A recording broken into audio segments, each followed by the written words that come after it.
nouveau bilan lecture et c'est parti.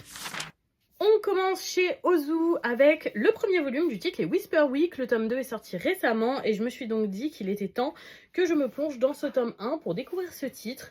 Jusqu'ici, j'avais acheté quelques livres jeunesse par curiosité et tous ceux que j'ai lus ne m'ont malheureusement pas tant emballé que ça. Ce titre-là reste dans la même lignée que les autres, je lui ferai malheureusement les mêmes remarques. J'ai adoré l'édition, j'ai trouvé qu'on a enfin un vrai jaspage bleu très bien réalisé avec vraiment une belle couleur qui a un rapport avec l'histoire, ce qui est très agréable. Au niveau de l'édition, rien à redire. Sur l'univers, c'était vraiment original, agréable à découvrir et franchement un univers assez enchanteur que j'ai beaucoup apprécié. Le bémol revient sur le déroulé de cette histoire que j'ai trouvé très long.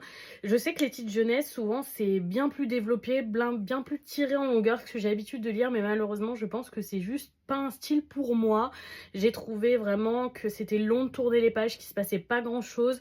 Finalement, sur les 150 dernières pages, on a un petit peu tout ce qui permet à l'histoire d'avancer et le reste du temps c'est plutôt très long à lire et je pense que juste les titres jeunesse c'est peut-être pas pour moi. J'en ai encore 3 dans ma pile à lire à découvrir, donc en espérant que je sois un peu plus emballée par les 3 derniers, mais jusqu'ici en général ça fonctionne pas trop avec moi. Je pense pas que le titre soit mauvais, je pense que je suis juste pas le public. On passe chez Coda avec le 3e volume d'Autrice de ma destinée. C'est vraiment un titre que j'apprécie beaucoup, une histoire de réincarnation comme on en a déjà beaucoup vu, mais pour le coup la personne se réincarne dans le livre qu'elle a écrit. J'ai trouvé ce tome un petit peu un cran en dessous des 2 autres, tout simplement parce qu'il y a moins d'action. Il faut pas oublier que notre héroïne est une personne très forte qui peut se battre et on a eu un peu moins d'affrontements dans ce tome pour un peu plus se concentrer sur le milieu aristocratique. Ça reste vraiment une lecture à ne pas manquer, j'apprécie beaucoup. On reste chez Coda avec le premier volume de Sub-Zero, vraiment un titre webtoon que vous m'avez énormément recommandé dans les webtoons les plus populaires que j'ai pu entendre dans la sphère des lecteurs ces dernières années. Et j'avoue qu'avec ce premier tome, je suis pas totalement emballée. C'est un titre qui a un gros potentiel avec un univers dragon qui fonctionne super bien. En plus, les dragons sont dans un style dragon asiatique très réussi. Mais pour le moment, en fait, j'ai beaucoup de mal avec nos 2 protagonistes. On a clairement compris qu'ils finiront en couple, même si pour le moment, ils se détestent. On a une héroïne vraiment pleurnicharde qu'on a très envie de secouer. Et un protagoniste masculin toxique au possible avec lequel j'ai beaucoup de mal.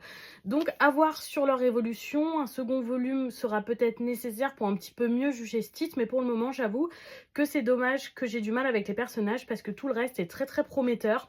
C'est pour ça que j'aimerais quand même laisser une chance à un second tome. J'ai lu ce volume en lecture commune avec Izuki Noctis, donc Océane, et vous pouvez aller découvrir prochainement son avis sur son compte. Mais voilà, globalement, pour le moment, je suis pas tout à fait emballée. On termine ce bilan lecture avec une lecture qui m'a vraiment emballée pour le coup. Le premier volume de C'est de l'amour, crois-moi, édité chez Kana. Je lis de moins en moins de romances et ce genre de romance avec des lycéens, en général, ça marche de moins en moins avec moi. Mais ce premier volume a vraiment super bien marché. C'est par la même autrice Kelly et franchement déjà, on reconnaît la patte graphique. C'est juste trop joli en fait, ces dessins, ils sont superbes. Je vous montre un petit peu le style graphique parce que je suis très fan des planches. Au-delà de ça, j'ai vraiment apprécié nos 2 personnages que je trouve super agréables à découvrir et à suivre. J'ai passé un super moment de lecture avec ce premier tome. Je suis très emballée et j'ai vraiment hâte de lire la suite. Voilà pour ce bilan lecture. Dites-moi si vous avez lu ces titres ou s'ils vous tentent et surtout, bonne soirée tout le monde!